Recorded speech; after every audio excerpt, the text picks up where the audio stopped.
জবা, জবা, এরকম চিৎকার করছো কেন? এটা একটা ভদ্রলোকের বাড়ি। আমি জানি তো এটা ভদ্রলোকের বাড়ি। কেন এসেছো সেটা বলো। আমি এসব কি শুনছি? তুমি নাকি বিয়ে করছো? হ্যাঁ করব। সে একজন বড় ব্যবসায়ী, তোমার মতো গরিব না। আমাদের এতদিনের সম্পর্কটা শেষ করে দিবা? তুমি তো জানো ছোটবেলায় আমার বাবা মা মারা যায়। এই পৃথিবীতে মামার তুমি ছাড়া তো আমার কেউ নাই। তোমাকে আমি কত ভালোবাসছি। ভেবেছিলাম তুমি পড়ালেখায় ভালো ছিলে, ভালো চাকরি পাবে, কিন্তু একটা বছর হয়ে গেল প্রায় তুমি বেকার। আচ্ছা বলো তো, তোমার মতো বেকার কি বিয়ে করে আমি কি পাবো? আমাকে বিয়ে করে রাখার মতো তোমার কি আছে বলো? জবা, টাকা পয়সা নেই তো কি হয়েছে? আমি তো মন থেকে তোমাকে ভালোবাসছি। এইসব গরিবের আবেগ দিয়ে আমার চলবে না। তোমার মতো এক গরিবকে তুমি বিয়ে করো। আজ আমার টাকা পয়সা নাই, আমি গরিব বলে আমার ভালোবাসাকে সস্তা আবেগ দেখিয়ে উড়িয়ে দিলে? ঠিক আছে, তুমি ভালো থেকো। যাও এখান থেকে।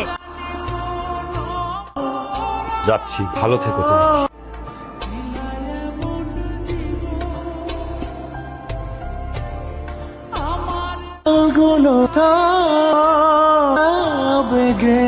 কি হয়েছে বাবা? কোনো সমস্যা? কোনো সমস্যা না তো, তারা চাইতেছে আজকে এই বিয়ের কাজটা শেষ করতে। তুই কি করবি? আমি আর কি বলবো বাবা, তুমি তো জানোই এমন একজন বড় ব্যবসায়ী আমার বিয়ে করার খুব ইচ্ছে ছিল।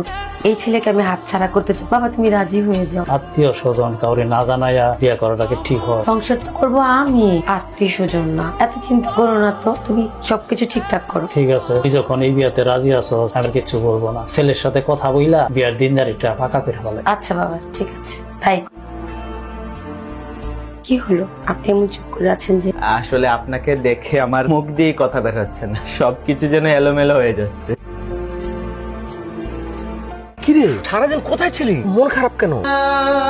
মামা জবা অন্য একটা ছেলেকে বিয়ে করেছে। ছেলে নাকি অনেক বড় ব্যবসায়ী। তুই কি বলছিস এসব? মামা, আমাদের টাকা নাই কেন? গরিব হলে কি কাউকে ভালোবাসা যায় না? মামা, গরিবের আবেগও কি গরিব হয়? জবা আমাকে বললো আমি নাকি সস্তা আবেগ নিয়ে চলি। তুই কান্না করিস না বাবা, ছেলে মানুষ, ছেলে মানুষদের কান্না করতে নাই। জবাকে ছাড়া কেমনে থাকবো, কেমনে বাঁচবো? জবা যদি তোকে ছাড়া থাকতে পারে, তোকেও জবাকে ছাড়া থাকতে হবে। তোকে অনেক শক্ত হইতে হবে। তুই ঘরে যায় বস, আমি জবার বাবার সাথে কথা বলে আসতেছি। আপনি তো সারাক্ষণ এসির মধ্যে থাকে, আমাদের বাড়িতে এসি নেই। আপনার কোনো সমস্যা হচ্ছে না তো? না না, এসবের কোনো সমস্যা নেই।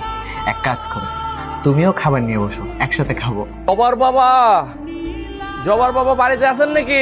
আপনি কি করেছেন আপনি জানেন? আমি আবার কি করলাম? জবার মিলনের সম্পর্ক আপনি আগে থেকেই জানতেন, কিন্তু আপনি কখনো আপত্তি করেন নাই। তারপরও অন্য পাত্রের কাছে মেয়েকে বিয়ে দিলেন। মাস্টারশা, মিলন ছোটবেলা থেকেই লেখাপড়ায় খুব ভালো ছিল। মনে করলাম লেখাপড়া শেষ কইরা তারপরে ভালো একটা চাকরি করব। সেই জন্য মিলনের আর জবার ভালোবাসার মধ্যে কোনোদিন আপত্তি করি নাই। কিন্তু আপনার বাগিনা যে একটা অকর্ম বেকার, আমি একজন মেয়ের বাপ হইয়া কেমনে বেকার ছেলের কাছে বিয়া দিই?